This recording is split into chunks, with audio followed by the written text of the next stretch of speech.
सर्दी का मौसम है। बीड़ी पी, अरे बोला तेरे को शर्म नहीं आती? तू मेरे को भी, औरों को भी बीड़ी पिलानी सिखा रहा है और खुद भी पी रहा है। तो भाइयों, मैंने तो उस दिन से कान पकड़ लिया, भाई आज के बाद बीड़ी नहीं पीऊँगा कभी भी, हमारे गुरुजी का आदेश है। तो मास्टर जिया ने, गुरु कैप्टन चांदरूप जिया ने मारे तो नहीं, लेकिन उन्होंने थोड़ा मेरे को जलील किया। तो मैंने कहा कि गुरुजी आज के बाद गलती है मेरी, मैं कभी बीड़ी नहीं पीऊँगा।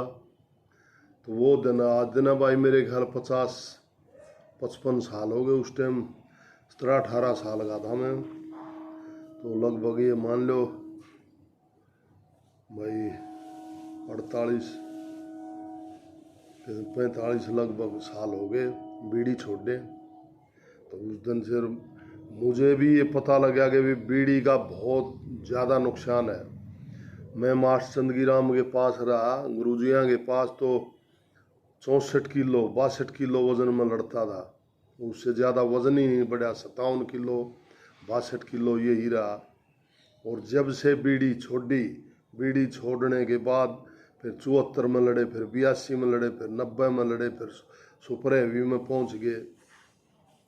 तो 100 किलो से भी ऊपर वज़न हो गया। तो इससे हमारे के महसूस हुआ कि भी कितना बड़ा नुकसान है। और फिर बीड़ी पीते थे तो अखाड़ा में दम भी चढ़ता था, और बीड़ी छोड़ने के बाद वो दम चढ़ना भी बंद हो गया, क्योंकि बीड़ी तो यहाँ से अंदर से बिल्कुल फेफड़ों को खोखला कर देती है। तो भाइयों, बिल्कुल बीड़ी को, नशा पता को तो बिल्कुल इंसान को नज़दीक भी नहीं आने देना चाहिए। तो यही आप लोगों से रिक्वेस्ट है। और भाई बच्चों को पढ़ाओ लिखाओ, उनको काबिल बनाओ। शिक्षा अगर बच्चों को मिल गई, चाहे भाई के बच्चे हैं, चाहे अपने बच्चे हैं, या पड़ोसी के बच्चे हैं, तो भाई अगर कमज़ोर है, गरीब है, उसकी और मदद नहीं कर सकते तो कम से कम उसके बच्चों को शिक्षा ज़रूर दो। अगर बच्चों को शिक्षा मिलेगी तो अपने आप ही मंजिल को जो है आसान कर लेंगे वो।